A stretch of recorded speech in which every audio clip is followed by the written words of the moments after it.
Got some good questions here about AEW, WWE, NXT, and some general wrestling questions that we're going to answer here on the Squared Circle Psychobabble. My name is Michael Valenti. We'll start things off with flying low with a question about AEW and their ratings.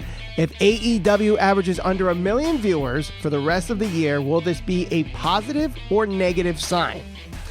Honestly, the total viewership means nothing in the TV world. It all depends on how much ad revenue the show is making for a network. In this case, AEW Dynamite or Rampage for WB Discovery, because I don't know where this benchmark was created, where AEW has to get 1 million viewers or else it's going to get canceled or moved to another network, because there's plenty of shows on television with less than 1 million viewers and don't get canceled. And they're on the same level as TNT and TBS, including Rampage, including NXT, and they're not going anywhere.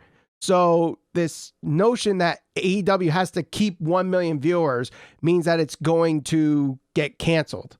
No, it all depends on how WB Discovery can sell the show and create ad revenue. If they could do that, they can do that and the show stays. If not, then it's going to move. It's all about bringing Warner Bros. Discovery money. Next question comes from MKASPPDO640.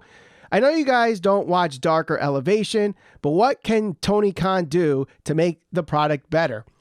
Honestly, I think it's 3 things. 1, have some recaps and highlights from the shows if something important to storylines bleed into Dynamite or Rampage or the pay-per-views. Like, it seems like there's a bunch of stuff that happens on these shows, including people winning a bunch of matches, and then all of a sudden they're the number 1 ranked wrestler or they get a big title match or whatever, but we don't ever see what they're doing on those shows unless you watch the shows. And I know a lot of people are going to say, well, that's the viewer's fault for not watching that stuff. There's a lot of content out there and people don't watch all of it. You just have to admit that, and you can't expect people to do homework, especially with television shows. You have to let them know if something's important and it has to be showcased on the flagship shows and not Dark and Elevation, just let it sit there on YouTube. Second thing I would do is just have fewer matches. I'd say 1 to 3 matches max for each Dark and Dark Elevation. It should not be close to or the same length as Rampage and Dynamite. I know they've cut down since they brought back, the shows in front of fans, but it really should not be more than, I'd say, a half hour, 45 minutes. It really should, especially because it's on YouTube and you don't need commercial breaks. And it really should be used to build up, which it does, but don't have all these matches. And the last thing is stop having people pad wins on those shows to get the championship matches.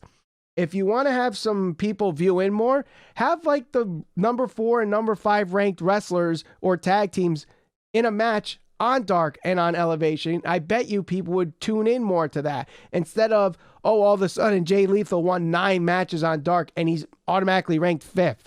And I kind of brought this up last week in one of the Dynamite reviews, is that they have to go to a point system where, 4 points is for a pay-per-view win, 3 points for a Dynamite win, 2 points for Rampage win, 1 point for either Dark or Elevation wins, because that would totally save the ranking system. And I think it could kind of help build into the storylines to go into Dark and be like, hey, this match is worth 1 point.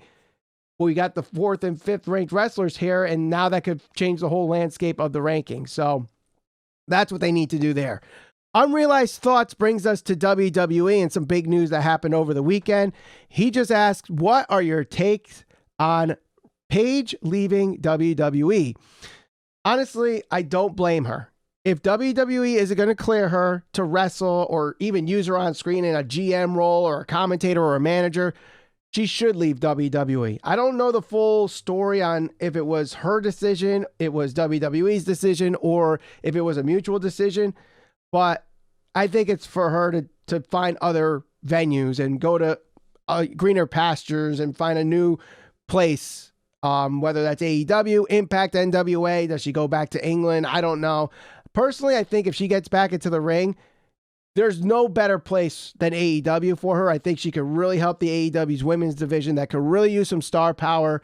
And if Sasha Banks, for example, isn't going to leave WWE to go to AEW, I think the next best person would be Paige. And I think that's kind of that same momentum that CM Punk brought when he came back after 7 years. Paige could bring to the women's division. So I wish her the best. I hope she could get cleared and, wrestle safely and just see her back on television, even if it is on a manager's role too. J. Young Newbie gives us a question about WWE and NXT. Do you think Vince McMahon set Triple H up for failure when he had NXT go up against AEW? First off, Vince McMahon did not have NXT go up against AEW.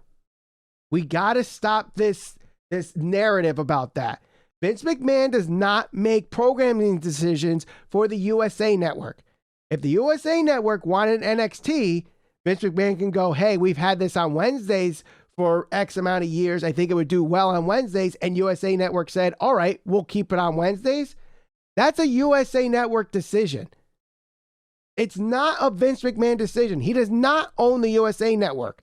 So for people to keep saying Vince McMahon counter-programmed AEW by putting NXT on the USA Network, that is so wrong. And it's just BS narratives by people who never worked a day in their life in television. Honestly, I'm telling you the truth as someone that works in television.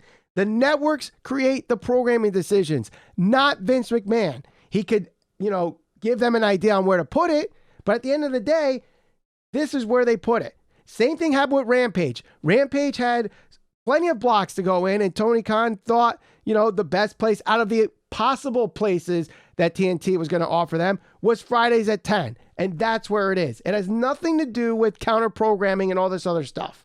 Now, the other thing you got to remember, NXT was always on Wednesdays. And there were even talks of NXT going on a cable network before AEW even existed. When the whole SmackDown to Fox deal was being brought out, there were speculations that NXT would go to Fox Sports 1. And then AEW came to existence. And then there were talks about AEW getting the deal with Warner Media. And then it became the quote-unquote Wednesday Night War. And the other thing, too, is Vince McMahon probably pushed NXT to be on Wednesdays because he felt that the loyal fans of NXT would help them succeed despite Warner Media putting AEW on TNT on Wednesdays. So no, I don't think that Vince McMahon set Triple H up for failure. It's just that AEW had the better star power and they had, the better things to talk about.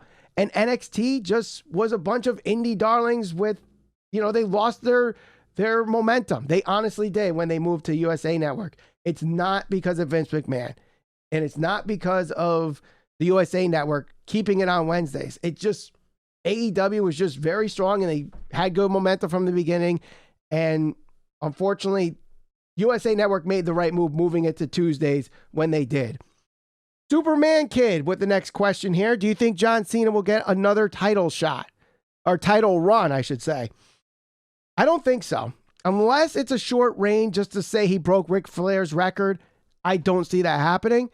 But if it does happen, it's got to be after Roman Reigns drops the unified, undisputed Universal Championship, because they got so many people right now that could take that title from him, whether it's Drew McIntyre or Bobby Lashley or Seth Rollins or Cody Rhodes or even Riddle, Randy Orton, that John Cena coming back to take that title from Roman Reigns would be 10 years backwards for WWE. They can't do that. Speaking of taking the title off of Roman Reigns, Moolah Gang TV with the next question. Who should win Money in the Bank that Cody is out? Now that Cody is out. How do you feel about Walter so far on the main roster? So 2 questions there. Let me answer the first one. First off, I always thought Seth Rollins should have been the one this year to win Money in the Bank, because you could set up Cody winning the Royal Rumble, and that sets up their Mania match for the title, and a full circle kind of thing where it starts at WrestleMania, ends at WrestleMania, and Cody gets what he was coming back to WWE for, that main championship. And Roman versus Rock doesn't need a title. It's going to main event whichever night it's on. And I think that's more about, the best of the family. That title doesn't matter. And even if The Rock, you could even have The Rock win against Roman. It won't hurt the Universal title. It might hurt Roman a little bit, but at the end of the day, they could always bring it back, just like they brought back Cena versus Rock. As far as Walter/Gunther, I love him so far on the main roster. I really do. I think the presentation is great. I wish Fabian Eichner was still part of Imperium because it feels so weird without that third person in the ring. But he just won the Intercontinental Championship. I think that's a great move. I think it's going to be defended now on pay-per-views and treated like a prestigious title again with Walter holding that title. So nothing wrong with him right now. Torta de Lengua with the next question. What is your all-time favorite wrestling entrance theme song? As far as entrance theme songs, Cult of Personality, Metalingus, Real American, Wild Thing, as far as songs produced by quote-unquote real bands or artists. But if I'm going to go with in-house produced, I would say Dusty Rhodes' American Dream. I liked, from AEW, I love Joey Janela's entrance music. And before Jurassic Express went to their current one with Tarzan Boy by Baltimora, they had a really good theme song. I really love that one. But those are all great. And there's so many others. I'd like to see people's comments on that one. But Mex for Life with the next one. What wrestling moves have been overused and which moves would you like to see more often? I do have one move that is severely overused to the point of nauseum at this point. It's the Tope Suicida. That move is done by literally everybody. And with the exception of Darby Allin and Rey Fenix, it looks stupid with everybody. Honestly, it looks so dumb because most of the time it looks choreographed. Most of the time, people hit the ropes on their way out into the ring, and it just looks like a thing to get the crowd popping instead of a way to hurt your opponent to try to beat them. Darby Allin and Rey Fenix are the only two where it makes you look like it's an actual move to harm the opponent to try to win the match. Everyone else makes it look like it's complete and utter crap. But as far as which moves I like to see more often, I don't really have one that I like to see more of. I just like to see more wrestlers have more of a unique set of moves. A lot of people talk about the 5 moves of doom. I have no problem with the 5 moves of doom. You know, if you have those 5 go-to moves that everyone pops for when you're in the match, and if you're wrestling, like, I have no problem with Wardlow doing this Powerbomb Symphony. I have no problem with John Cena doing his 5 moves, or Roman Reigns doing his 5 moves, or Kenny Omega has his go-to moves. I'd rather have uniqueness per wrestler than everybody doing the same move and seeing it more often. Our last question comes from OG1988. Why do you think there's so much toxicity against Tony Khan and AEW? What is it about that triggers fans? Because I've never seen so much hate for a company and an owner. Not only fans, but also media, YouTubers, and personalities like Eric Bischoff and Jim Cornette. First off, when it comes to the fans, I think AEW isn't perfect just like any other promotion. I think we can all agree with that. And they should be subjected to criticism. However, there are fans, loyal AEW fans, that still believe after 3 years that AEW does no wrong. And if you say anything negative about AEW, you're responding with you hate AEW, or you don't know what you're talking about, you're stuck in old times, you have a bad take, and they want to defend it till they're blue in the face. It's this weird hill to die on. Also, I think Tony Khan kind of does it to himself at times, especially on Twitter and in interviews. He gets so defensive sometimes, and there's nothing wrong with being defensive and defending what you believe in and, you know, being passionate about what you love and what you're working for. But sometimes he just does it in an immature way. You go back to the Big Swole thing where she said that there wasn't enough diversity in AEW, and that was part of the reason why she left. He goes on this big Twitter thing and says, oh, we did this. And by the way, you didn't get re-signed because you're a bad wrestler, basically is what he said. You know, instead of, I heard the interview. I think we're making progress in diversity, and I wish Big Swole the best on her future endeavors, and maybe she could come back to bring, you know, help with the diversity in AEW. Something along those lines, instead of what he said. The CM Punk comment after Eric Bischoff said that he's the biggest financial flop. And I didn't mind his response to it. The only thing I hated about it was he said, oh, we won the Friday Night War. You won one demographic against SmackDown on a fourth level cable network. That's not exactly something to brag about and say, oh yeah, this is why CM Punk is a financial success in AEW. He is. I think he definitely helps AEW more than Eric Bischoff wants to give credit to. But that was just a very dumb take on Tony Khan's part, in my opinion, because it wasn't really a war. It was a 30-minute crossover between the two episodes, and it wasn't really a war. You know, if it was a war, put Rampage on 8-10 against Fox and see who ends up winning there.